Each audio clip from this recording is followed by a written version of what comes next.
Hello guys, welcome back to my YouTube channel in you latest topics. ನಾನು ಈ ದಿನ BA, BSc, BCom ಸ್ಟೂಡೆಂಟ್ಗಳಿಗೆ ತುಂಬಾ useful ಆಗಿರೋ video ಜೊತೆ ಬಂದಿದ್ದೀನಿ. ಅದೇನಪ್ಪ ಅಂತಂದರೆ ಆರ್ಟಿಫಿಷಿಯಲ್ ಇಂಟೆಲಿಜೆನ್ಸ್ AI ಅಂತ ಏನು ಕರಿತೀರಲ್ಲ, ಅದ್ರ ಬಗ್ಗೆ ನಿಮ್ಮ ಸೀನಿಯರ್ ಬರೆದಿರುವಂಥ ಪ್ರೀವಿಯಸ್ ಇಯರ್ ಕ್ವಶನ್ ಪೇಪರ್ನ ಬಗ್ಗೆ ತಿಳಿಸ್ಕೊಡೋಕ್ಕೆ ಬಂದಿದ್ದೀನಿ. ಬನ್ನಿ ಗೈಸ್, ಆ ವಿಡಿಯೋ ಯಾವ ಥರ ಇದೆ ಅಂತ ನೋಡೋಣ. ಇದು ಮೊದಲನೇದಾಗಿ ಆರ್ಟಿಫಿಷಿಯಲ್ ಇಂಟೆಲಿಜೆನ್ಸ್ ಅಂತ ಏನಿದೆ AI, ಇದು 30 ಮಾರ್ಕ್ಸಿಗೆ ಇರುವಂಥ ಕ್ವಶನ್ನು, 1 ಅವರ್ ಅಷ್ಟೇ ಡ್ಯೂರೇಷನ್ ಇರುವಂಥದ್ದು. ಬನ್ನಿ ಗೈಸ್, ಈ ವಿಡಿಯೋದಲ್ಲಿ ಆ ಪೇಪರ್ ಯಾವ ಥರ ಇದೆ, ಹೇಗೆಲ್ಲ ಇದೆ ಅನ್ನೋದನ್ನು ತಿಳ್ಕೊಳ್ಳೋಣ. ಈ ವಿಡಿಯೋ ಶುರು ಮಾಡೋಕ್ಕಿಂತ ಮುಂಚೆ ನಮ್ಮ ಚಾನಲ್ ಸಬ್ಸ್ಕ್ರೈಬ್ ಮಾಡ್ಕೊಂಡ್ರೆ ತಪ್ಪದೇ ಸಬ್ಸ್ಕ್ರೈಬ್ ಮಾಡಿಕೊಂಡು ಈ ವಿಡಿಯೋಗೊಂದು ಲೈಕ್ ಮಾಡಿ, ನಿಮ್ಮ ಫ್ರೆಂಡ್ಗಳಿಗೂ ಆದಷ್ಟು ಶೇರ್ ಮಾಡಿ ಅಂತ ಹೇಳ್ತಾ ಬನ್ನಿ ಗಾಯ್ಸ್, ಈ ವಿಡಿಯೋ ಶುರು ಮಾಡೋಣ. ನೋಡಿ ಗಾಯ್ಸ್, ಆರ್ಟಿಫಿಷಿಯಲ್ ಇಂಟೆಲಿಜೆನ್ಸು ಇದು ಕಂಪ್ಯೂಟರ್ ಸೈನ್ಸ್ ಇಂದ ಎಲೆಕ್ಟಿವ್ ಆಗಿರುವಂಥದ್ದು ನಮಗೆ. ಬಟ್ ಇದು ಕಂಪಲ್ಸರಿ ಪೇಪರ್, ಎಲೆಕ್ಟಿವ್ ಅಲ್ಲ. ಅಂದರೆ ಯಾರೆಲ್ಲ ಆರ್ಟಿಫಿಷಿಯಲ್ ಇಂಟೆಲಿಜೆನ್ಸ್ ತೊಗೊಂಡಿರ್ತಾರಲ್ಲ ಅವರಿಗೆ ಇದು ಉಪಯುಕ್ತ ಆಗ್ತದೆ ಅಂತ ಹೇಳ್ತೀವಿ. ಸೊ ಮೊದಲನೇದಾಗಿ 5 ಕ್ವಶನ್ಗೆ ಅಂದರೆ ಪ್ರತಿಯೊಂದು ಕ್ವಶನ್ನು 2 ಮಾರ್ಕ್ಸಿಗೆ ಆಗಿರುವಂಥದ್ದು, ನೆಕ್ಸ್ಟ್ 5 ಮಾರ್ಕ್ಸಿಗೆ ಇರುವಂಥದ್ದು. ಸೊ ಅದರಲ್ಲಿ 7 ಕ್ವಶನ್ಸ್ನ ಕೊಟ್ಟಿದ್ದಾರೆ. ಅದರಲ್ಲಿ 5 ಕ್ವಶನ್ ಅಟೆಂಡ್ ಮಾಡಬೇಕು. ಆ ಕ್ವಶನ್ಸ್ ಯಾವ್ಯಾವು ಅಂತ ನೋಡೋದಾದರೆ, ನೀವು ಅಂದರೆ BA ಸ್ಟೂಡೆಂಟ್ಗಳು ಸಹ ಇಲ್ಲಿ ಕನ್ನಡದಲ್ಲಿ ಬರಿತೀವಿ ಅಂತ ಅಂದ್ಕೊಂಡಿರ್ತೀರ, ಆಗ್ಬೋದು. ಆದರೆ ಜಾಸ್ತಿ ಸ್ಕೋರ್ ಆಗಬೇಕು ಅಂತಂದರೆ ಇಂಗ್ಲೀಷಲ್ಲೇ ಬರಿಬೇಕು ಅಂತ ನನ್ನ ಒಂದು ಕಾಮೆಂಟ್. ನೋಡಿ ಗೈಸ್, ಮೊದಲನೇದಾಗಿ ಬನ್ನಿ ಈ ಪೇಪರ್ನ ನೋಡ್ಕೊಳ್ತಾ ಹೋಗೋಣ. ನೋಡಿ ಗೈಸ್, ಮೊದಲನೇದಾಗಿ first question, define artificial intelligence, mention the goals of AI. ಅಂದರೆ ಕೃತಕ ಬುದ್ಧಿಮತ್ತೆಯನ್ನು ವ್ಯಾಖ್ಯಾನಿಸಿ AI ಗುರಿಯನ್ನು ಬರೆಯಿರಿ. ಇಲ್ಲಿ ಯಾವ ಥರ ಅಲೋಕೇಶನ್ ಮಾಡ್ತಾರೆ ಅಂತ ನೋಡೋದಾದರೆ, 2 ಮಾರ್ಕ್ಸಿಗೆ ಡಿಫೈನ್ ಬರೆಯೋದು 1 ಮಾರ್ಕ್ಸಿಗೆ, ಮೆನ್ಷನ್ ಗೋಲ್ಸ್ಗಳನ್ನ ಮೆನ್ಷನ್ ಮಾಡಿದ್ರೆ 1 ಮಾರ್ಕ್ಸಿಗೆ, ಈ ಥರ ಅಲೋಕೇಶನ್ನ ಮಾಡ್ತಾರೆ. ಇನ್ನು ನೆಕ್ಸ್ಟ್ 7ನೇ ಕ್ವಶನ್ ನೋಡೋದಾದರೆ, mention any 2 applications area of AI. ಅಂದರೆ AI ಉಪಯೋಗಿಸುವ ಯಾವುದಾದ್ರೂ 2 ಕ್ಷೇತ್ರಗಳನ್ನು ಹೆಸರಿಸಿ. ನಾವು ಎಲ್ಲ ಕಡೆನೂ ಉಪಯೋಗಿಸ್ತೀವಿ. ಈಗ ಡಿಜಿಟಲ್ ಆಗಿರೋದ್ರಿಂದ ನಾವು ಬ್ಯಾಂಕಿಂಗ್ ಸಿಸ್ಟಮಲ್ಲೂ ಉಪಯೋಗಿಸ್ತೀವಿ, ಮತ್ತು ಹಾಸ್ಪಿಟಲಲ್ಲೂ ಸಹ ಉಪಯೋಗಿಸ್ತೀವಿ. ಎಲ್ಲ ಕಡೆ ಎನಿ ಒನ್ ಏರಿಯಾ, ಅದು ಸಿನಿಮ್ಯಾಟಿಕಲ್ ಆಗಿರ್ಬೋದು, ಎಲ್ಲ ಥರನೂ ಉಪಯೋಗಿಸ್ತೀವಿ ಅನ್ನೋದನ್ನು ನೀವು ಬರೀಬೇಕಾಗುತ್ತೆ. ನೆಕ್ಸ್ಟ್ 3ನೇ question, mention the techniques involve in AI implementation. ಅಂದರೆ AI ಅನುಷ್ಠಾನದಲ್ಲಿ ಒಳಗೊಂಡಿರೋ ತಂತ್ರಗಳನ್ನು ಉಲ್ಲೇಖಿಸಿ, ಅದರ ಟೆಕ್ನಿಕ್ಸನ್ನು ನೀವು ಬರೀಬೇಕಾಗುತ್ತೆ. ಇನ್ನು ನೆಕ್ಸ್ಟ್ 4ನೇ question, expand OCR, right is purpose. ಅಂದರೆ OCR ಅನ್ನು ವಿಸ್ತರಿಸಿ ಅದರ ಉಪಯೋಗಗಳನ್ನು ಬರೆಯಿರಿ ಅಂತ ಹೇಳಿದ್ದಾರೆ, ಅದೊಂದು ಬರಿಬೇಕಾಗುತ್ತೆ.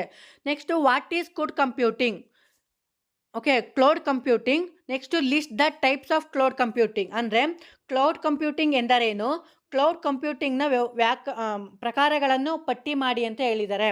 ಇನ್ನು ನೆಕ್ಸ್ಟ್ ಕ್ವಶನ್ ನೋಡೋದಾದರೆ, write any 2 difference between public cloud and private cloud. ಅಂದರೆ ಪಬ್ಲಿಕ್ ಕ್ಲೌಡ್ ಮತ್ತು ಪ್ರೈವೇಟ್ ಕ್ಲೌಡ್ಗಳ ನಡುವಿನ ಯಾವುದಾದರೂ 2 ವ್ಯತ್ಯಾಸಗಳನ್ನು ಬರೆಯಿರಿ ಅಂತ ಹೇಳಿದ್ದಾರೆ. ಸೊ ಅದು ಈಸಿ ಇದೆ. Next what is Microsoft Azure, mention any 2 services of Azhar.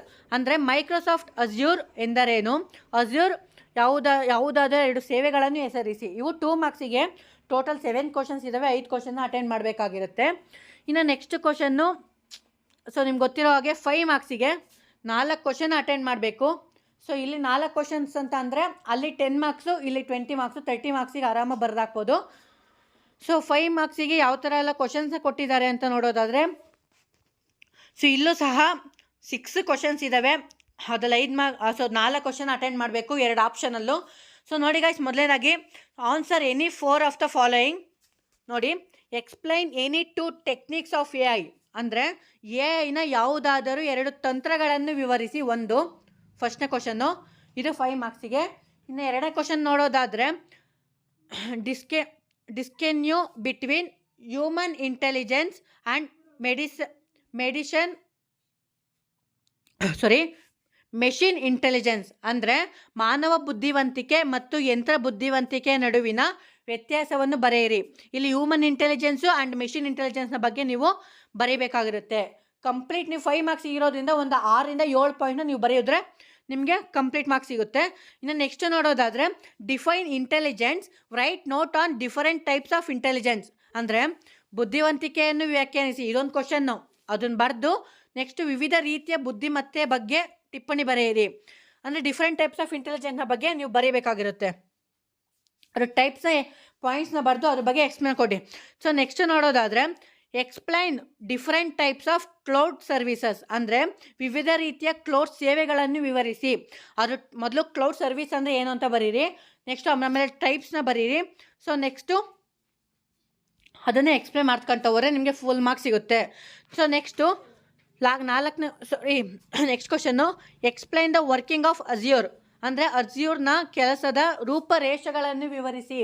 ಅದ್ರ ವರ್ಕ್ ಯಾವ ಥರ ಇರುತ್ತೆ, ಯಾವ ಥರ ಪ್ರೊಸೆಸ್ ಆಗಿರುವಂಥದ್ದು, ಪರ್ಫಾರ್ಮೆನ್ಸ್ ಯಾವ ಥರ ಇರುತ್ತೆ ಅನ್ನೋದನ್ನು ನೀವು ಸಂಕ್ಷಿಪ್ತವಾಗಿ ಬರೀಬೇಕಾಗಿರುತ್ತೆ. Next explain the characteristics of robots, ಅಂದರೆ ರೋಬೋಟ್ಗಳ ಗುಣಲಕ್ಷಣಗಳನ್ನು ವಿವರಿಸಿ. ಅದು ಕಂಪ್ಲೀಟ್ ಎಲೆಕ್ಟ್ರಾನಿಕ್ ಆಗಿರೋದ್ರಿಂದ ನಿಮಗೆ ತುಂಬ ಚೆನ್ನಾಗಿ ಸಿಗುತ್ತೆ ಅದು ಇನ್ಫಾರ್ಮೇಷನ್ನು. AI ಅಂದರೆ ಆರ್ಟಿಫಿಷಿಯಲ್ ಇಂಟೆಲಿಜೆನ್ಸ್ಗೆ ಸಂಬಂಧಪಟ್ಟಂತೆ ಇಂಗ್ಲೀಷ್ ನೋಟ್ಸು ನಾನು ಆಲ್ರೆಡಿ ಅಪ್ಲೋಡ್ನ ಮಾಡಿದ್ದೀನಿ. ಅಲ್ಲಿ ಹೋಗಿ ನೀವು ಬೇಕಾದ್ರೆ ನೋಡ್ಕೊಬೋದು. ಬೇಕು ಅಂತಂದರೆ ಈ ವಿಡಿಯೋ ಡಿಸ್ಕ್ರಿಪ್ಷನಲ್ಲಿ ಆ ವಿಡಿಯೋ ಲಿಂಕ್ನ ಕೊಟ್ಟಿರ್ತೀನಿ, ಬೇಕಾದ್ರೆ ನೀವು ಹೋಗಿ ನೋಡ್ಕೊಳ್ಳಿ ಅಂತ ಓದ್ಕೊಳ್ಳಿ.